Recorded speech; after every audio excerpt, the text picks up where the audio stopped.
कि MP college of education Madhepura में आपके भाई के साथ जो एक तरह से घटना घटी है, आपने एप्लीकेशन भी दिया है प्रशासन को, आप क्या चाहते हैं? समग्र जांच हो और उसका जो भी प्रक्रिया जांच में है उसका निदान निकले। क्या आपको लग रहा है कि इसमें ये लग रहा है कि कोई मर्डर किया है? क्यों, मतलब कि क्या, मतलब कि आपके भाई तो बड़े पढ़े लिखे थे, क्या बहुत खुशहाल थे, लोगों को हेल्प कर रहे, तो क्या शख्स में ऐसा लगा हुआ है कि कोई दुश्मनी से मर्डर किया हुआ है। मतलब आप चाहते हैं कि एक निष्पक्ष जांच हो ताकि सबको जो कन्फ्यूजन है वो दूर हो जाए, है ना?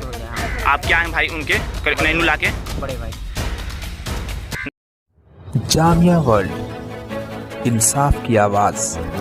तो जैसे कि आप जामिया वर्ल्ड देख रहे हैं, पब्लिक न्यूज़ में तस्लीम, इस वक्त मैं मौजूद हूँ बिहार के पश्चिमी चंपारण सिकटा ब्लॉक के लठियाई गांव में। जैसे कि मामला आ रहा है मधेपुरा में, एक असिस्टेंट प्रोफेसर थे अनुला, जो कि एक तरह से संदिग्ध परिस्थिति में जिस तरह से फांसी के फंदे पर लटके हुए पाए गए, और उनके घर वाले, उनके भाई करमुल्ला ने एक तरह से एप्लीकेशन दिया है इस पर निष्पक्ष जाँच की जाए ताकि हमारे भाई को न्याय मिले। और इस निष्पक्ष जाँच में इन्होंने ये मांग किया है कि प्रथम दृष्टिया में जो एक तरह से गार्जियंस को लग रहा है, उनके भाई को लग रहा है कि ये मर्डर है। ओवरऑल जिस तरह से अनुला एक दिव्यांग थे, काफ़ी संघर्ष के साथ अपनी लाइफ को आगे बढ़ा रहे थे, काफ़ी एजुकेटेड थे। उनके दोस्तों से बात हुआ, खास तौर पर आदित्य कुमार गुप्ता जो कि बेतिया से हैं और खुद दिव्यांग हैं, जो कि आगे आप अगले बाइट्स में आप देखेंगे। ओवरऑल जिस तरह से ये मैटर्स निकल कर आया है, लगातार एक समाज में कहीं ना कहीं एक तरह से मतलब बहुत ही मायूसी है कि जिस तरह से ये पूरा घटनाक्रम है। अब ये चैलेंज बनता है स्पेशली मधेपुरा एसपी के ऊपर कि इस घटना को पूरी तरह से निष्पक्ष जांच कर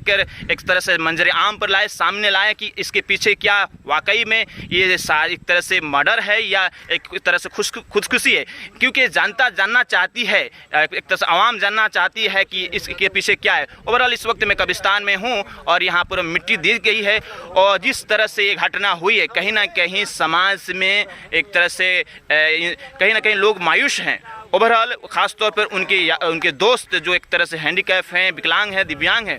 तो बहरहाल हमारी इस पर तमाम एक ख़ास रिपोर्ट्स रहेगी, आखिर क्या हुआ पूरा मामला। बहर हमारे साथ इस वक्त हैं आदित्य कुमार गुप्ता जी हैं, जो ख़ास तौर पर अनुला के एक फ्रेंड हैं, जो एक तरह से गार्जियन ने एक एप्लीकेशन किया है, मधेपुरा प्रशासन शासन को दिया है कि एक शक जताया हुआ है कि निष्पक्ष जांच करे कि क्या ये मर्डर है। गार्जियन का एक शक है। ओवरऑल आदित्य कुमार गुप्ता हैं जो कि अनुला के खासे फ्रेंड हैं, वो भी दिव्यांग थे, ये भी दिव्यांग है।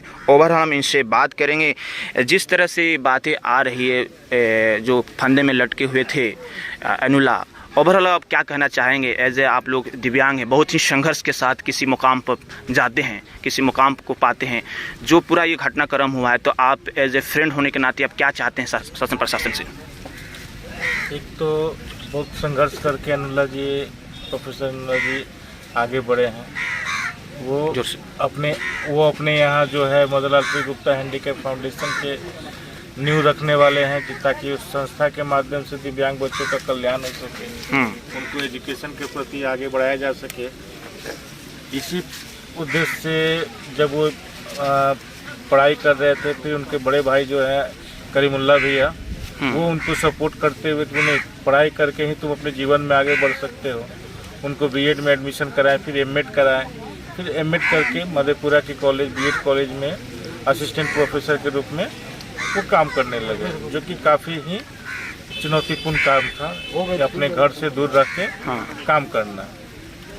और इतने संघर्षशील थे कि वो अपने काम को इतने निष्पक्ष और कठोरता से किए कि उनके जो कॉलेज के मालिक है वो उनको वाइस प्रिंसिपल तक का जिम्मेदारी सौंपे हुए थे। लेकिन ये बताइए, जो घटना पूरा हुआ है, फंदे में एक तरह से लटके हुए थे, तो आप क्या चाहते हैं फ्रेंड होने के नाते, जो काफ़ी उनसे आपका लगाव रहा है, जो ये पूरा घटनाक्रम हुआ है, और गार्जियन जो उनके भाई एक तरह से शक जताए हैं कि निष्पक्ष जांच हो, कहीं ना कहीं लग रहा है मर्डर है, तो आप क्या कहेंगे?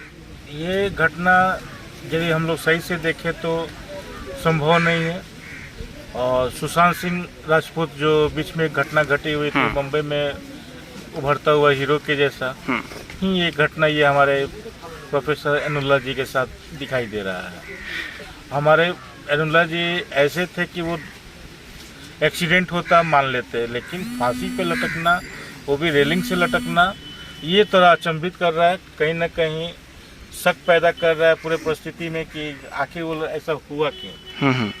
तो हम चाहते हैं कि प्रशासन से, डीएम से, वहाँ के स्थानीय एसपी साहब से कि इसका विशेषकर जांच हो और जांच में एकदम शुद्ध पारदर्शिता दिखनी चाहिए कि इसका मर्डर है कि आत्महत्या है। लेकिन एक और बात है, आप लोग जिस कैटेगरी से हैं, दिव्यांग हैं या विकलांग हैं, बड़ा ही शॉकिंग लगा हुआ है कि एक मेरिट मैन, जो एक intellectual man, as assistant professor man इस दुनिया से चला गया, जो भी वजह है अभी जांच हो रही है, तो बड़ा शॉकिंग रहा हो कि डिमोशन की तरफ, एक तरह से डिप्रेशन की तरफ आप लोगों की भाव हो। जैसे कि कोई अगर आप में विकलांग कामयाब होता है तो आप लोग की इंस्पिरेशन होता है। बिल्कुल बिल्कुल। तो क्या कहेंगे? हमारे पश्चिम चंपारण बेतिया में जितने भी दिव्यांग हैं उनको हम लोग इनका एक उदाहरण पेश करते थे कि देखो, जीवन में यदि तुम पढ़ाई कर लोगे तो इतने बड़े कॉलेज के भी आप सम्मानित व्यक्ति बनेंगे, और जब आपके पास 1000 बच्चे आपके पैर आके छूते हैं ना,